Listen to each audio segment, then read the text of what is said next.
Elliott Smith was a personality that undoubtedly left his imprint in the 90s and early 2000s culture. His impact on music was so big that some people even compare him to the Beatles, Simon and Garfunkel, and even Leonard Cohen. Nowadays, a handful of successful solo artists like Phoebe Bridgers, Frank Ocean, and even the late Mac Miller consider Mr. Smith as one of their biggest influences. From his early days in Heatmiser to his last solo record, Elliott's career was indeed eclectic, prolific, and sadly tainted by addiction. But was he really that good? To be honest, I hadn't listened to or even thought much about Elliott Smith for at least a decade until I started this channel. However, I realize now that had more to do with associations I had between his music and the people in my life back then. And after my video on Jeff Buckley took off, his name started popping up in the comments, so I started to feel there was something special about this guy. It was definitely time to give his music another chance. I mean, for an indie artist, still being relevant and present in people's minds almost 25 years later is a pretty big achievement in today's culture of here today, gone tomorrow, flavor of the week, or whatever you want to call it. To start with a general overview of Smith's career, his first success in the music scene came as part of a band rather than as a solo artist.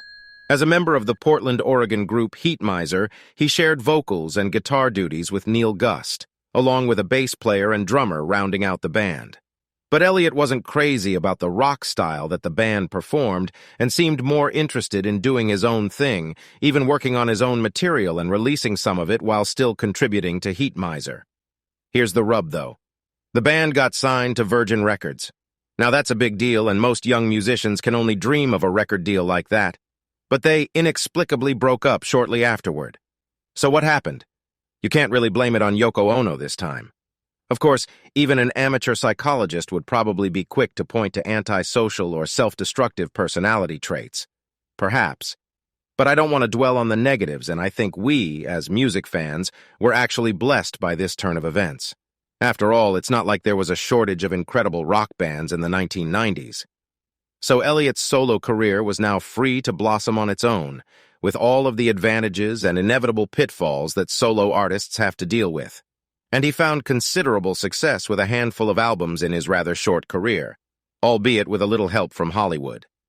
Sadly, he was lost to the world in 2003 to a death that wasn't officially ruled a suicide, but most people are in agreement that it was. Luckily, the music lives on. So just how great was his music? Will people still be listening to his songs in 50 years? No one knows for sure, but we can explore what it was about his music that resonates with people. First of all, there was the indie rock or do-it-yourself aspect of his music that some people respected over the plastic fakeness of most top 40-style music.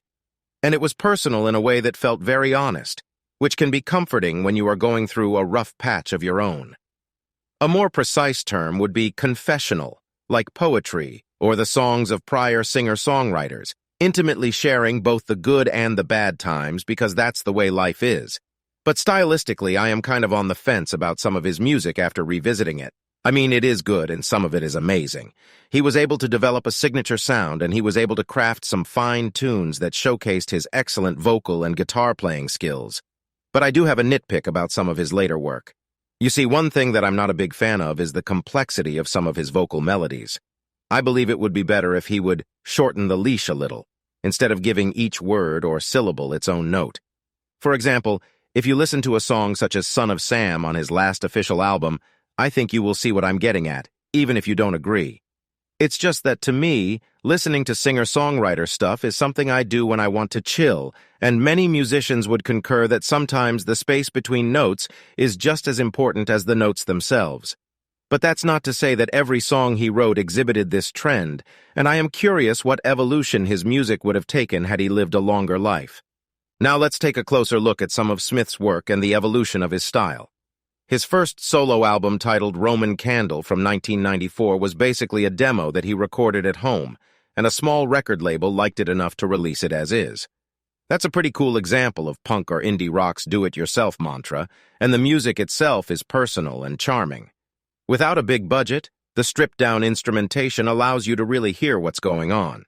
His next album, simply called Elliott Smith, was a step up the ladder commercially, being put out by the Kill Rock Stars label, a somewhat underground but very respectable label based in Oregon. But except for a few minor musical additions such as drums, harmonica, and cello scattered throughout the album, the style remained mostly the same, with guitar and vocals. Again, there's not much to complain about here, and with a length of under 40 minutes, it's easy to listen to the entire album. But now, to get into the years where his success started to really bloom. The next two albums were Either Or in 1997 and XO in 1998. These are the ones that I really remember hearing and seeing in friends' record collections back in the day. And the reason these albums became so popular was probably due to the fact that several of Smith's songs were included in the soundtrack for the hit film Good Will Hunting. And that can be like hitting the lottery for a musician. One day you're an underground sensation, and the next day your records are hitting the shelves in the big music retailers of the late 90s. Most of the songs in the film were pre-existing songs, but the song that graced the coveted movie credits spot was a new single called Miss Misery. And though it wasn't on any of Smith's albums, it was on the soundtrack.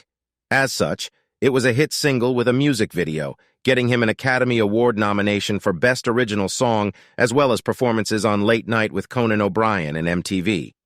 But what about the song itself? Honestly, it's pretty great. However, it marks a turning point away from his early style towards a more produced sound. Some of Smith's earlier songs had percussion and other instruments, but this one got the full recording studio treatment. And as happened with quite a few musicians in the 90s, success wasn't necessarily a positive change in Smith's personal life. An overabundance of booze, depression, and the usual suspects had reared their ugly heads by this time. But what about those albums from this time?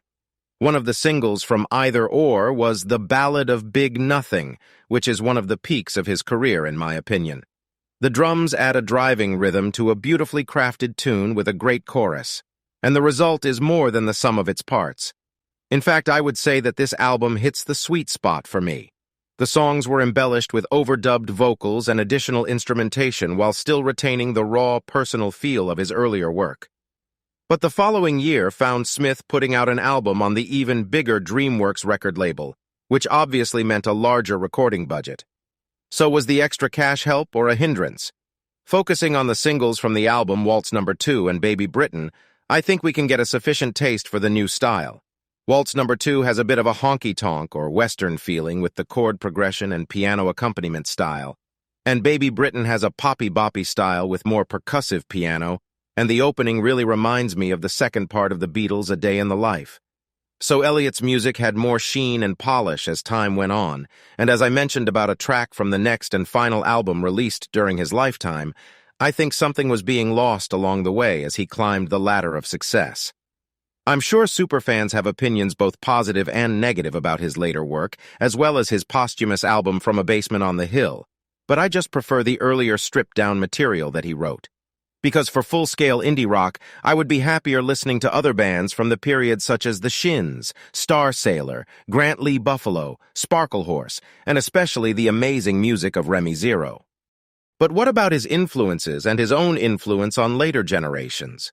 Most of his influences were what I consider to be pretty standard fare, except for Bauhaus and the Scorpions. But one influence sticks out like a sore thumb, doesn't it? I've already mentioned Yoko Ono and the Beatles, and that wasn't just by coincidence. And that is because Elliott Smith was a huge fan of the boys from Liverpool, and you can almost always hear it in his music. For example, in his songs that are just vocals and guitar, it is easy to hear the Beatles' influence in the color chords he uses, the bass lines on guitar, and vocal stylings. Basically, if you are accompanying yourself on guitar, you have to find ways to be your own band. Just listen to how Paul McCartney's bass playing influenced his guitar style on a song like Yesterday. It's like he's playing two instruments at once. But I do feel like Elliott Smith made one misstep when it came to his admiration for the Beatles. And that was recording a cover of the song Because, a track-off of Abbey Road. And Elliott's version was included in the soundtrack of another popular movie of his time period, American Beauty. However, let me start by saying that I don't claim to be the biggest Beatles fan in the world. That's not what this is about. But to me, listing the Beatles as one of your biggest influences, cool. Playing Beatles tunes as part of your live performances? Fine. But recording cover versions of classic Beatles songs? Absolutely not. Ask yourself, have I ever heard a cover version of a Beatles song and thought, wow, they really did the song better than the Beatles? I sure haven't.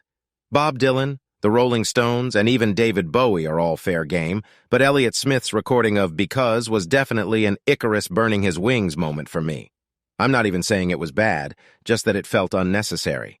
Just the same, I do think Smith did a good job of incorporating his influences into his original music.